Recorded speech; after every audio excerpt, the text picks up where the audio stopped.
बिस्मिल्लाहिर्रहमानिर्रहीम, अस्सलाम वालेकुम, वेलकम टू शरीज़ मॉम किचन।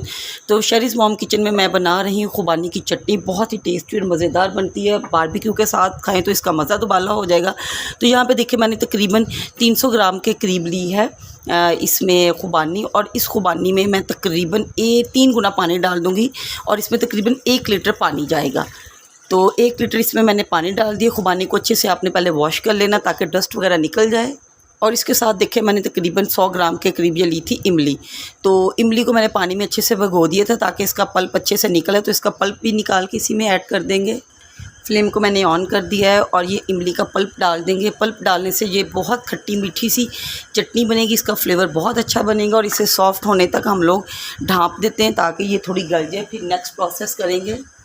ढाँप दिया है मैंने।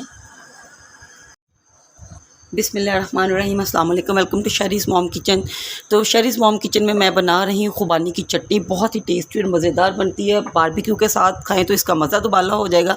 तो यहाँ पे देखिए मैंने तकरीबन 300 ग्राम के करीब ली है इसमें खुबानी, और इस खुबानी में मैं तकरीबन 3 गुना पानी डाल दूँगी और इसमें तकरीबन 1 लीटर पानी जाएगा।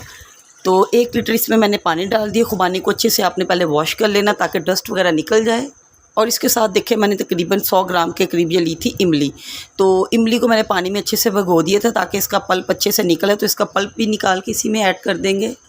फ्लेम को मैंने ऑन कर दिया है और ये इमली का पल्प डाल देंगे। पल्प डालने से ये बहुत खट्टी मीठी सी चटनी बनेगी। इसका फ्लेवर बहुत अच्छा बनेगा और इसे सॉफ्ट होने तक हम लोग ढाँप देते हैं ताकि ये थोड़ी गल जाए। फिर नेक्स्ट प्रोसेस करेंगे। ढाँप दिया है मैंने। तो यहाँ पे चेक करते हैं, देखें बॉयल आना शुरू हो चुका है। और जैसे ही बॉयल आना शुरू हो जाए तो इसमें हम लोग चीनी को ऐड कर देंगे। तो मैंने यहाँ पे तकरीबन लिया है 2 बड़े कप चीनी। आप चीनी की रेशो कम या ज़्यादा कर सकते हैं। तो अब इसे मज़ीद ढाँप देंगे ताकि अच्छे से जब सॉफ्ट हो जाएगी तो फिर नेक्स्ट प्रोसेस कर लेंगे। तो ये देखिए जी, खुबानी को पकते हुए 15 मिनट हो चुके हैं। आपको नज़र आ रहा होगा ये फूल चुकी है और अब ये काफ़ी हद तक गल भी चुकी है। और अब इसे किसी भी आप मिक्सी के जार में या ब्लेंडर के जार में इसका मिक्सचर बना सकते हैं। तो मैं मिक्सचर बना के आपको चेक करवाती हूँ, दिखाती हूँ आपको। यहाँ पे देखिए खुबानी को मैंने ब्लेंडर में डाल के इसका एक पेस्ट बना लिया था। अब इस पेस्ट को इसमें सारा ऐड कर देंगे क्योंकि मैंने ऊपर से खुबानियाँ निकाल ली थी क्योंकि वो सॉफ्ट हो चुकी थी। तो बाकी जो इसका जूस था वो इसी तरह रहा था। अब इसमें पानी डाल के ब्लेंडर के जार में तो मैं सारा जो पल्प है खुबानी का इसी में ऐड कर दूँगी। देखिए इस तरह से जग को अच्छे से साफ़ कर लेंगे। अच्छे से मिक्स करते जाएंगे ताकि ये जान हो जाए। और इसे टेस्टी बनाने के लिए थोड़े से स्पाइसेस जाएंगे। मैंने हाफ़ टी स्पून नमक लिया है, हाफ़ टी स्पून के करीब मैंने क्रश रेड चिली ली है और हाफ़ टी स्पून ही मैंने भुना कुटा ज़ीरा लिया है। तो इसमें ऐड कर देंगे, मिक्स करेंगे इसे।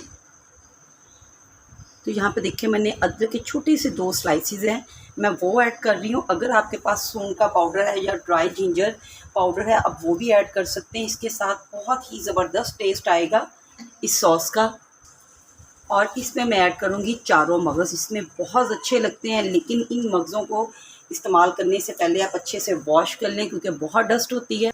तो यहाँ पे अब ये चटनी हमारी तैयार हो चुकी है। आपने जितनी गाढ़ी रखनी है या आपने इसे बहुत पतला रखना है, ये आपकी मर्ज़ी पे भी डिपेंड करता है क्योंकि जब ये ठंडी हो जाएगी तो इससे मज़ीद गाढ़ा भी हो जाना है। बस मैं इसे हाई फ्लेम पे 2 मिनट और कुक करूँगी और फिर फ्लेम को ऑफ़ कर दूँगी।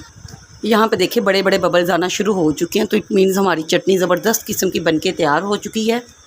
ये देखें जी, अब मैं फ्लेम को ऑफ़ कर दूँगी। चटनी को आप सर्व कर सकते हैं बारबेक्यू के साथ और स्टीम रोस्ट के साथ करें या शामी कबाब के साथ सर्व करें। ये बहुत ही यमी बन के तैयार हुई है। आपने शरीज़ मॉम किचन को सब्सक्राइब करना है। मेरी वीडियोस को फैमिली फ्रेंड में शेयर करें। वीडियो अच्छी लगी है तो कमेंट भी कर दें। मिलती हूँ नेक्स्ट वीडियो में एक नई रेसिपी के साथ। तब तक इजाज़त चाहती हूँ। अल्लाह हाफिज़।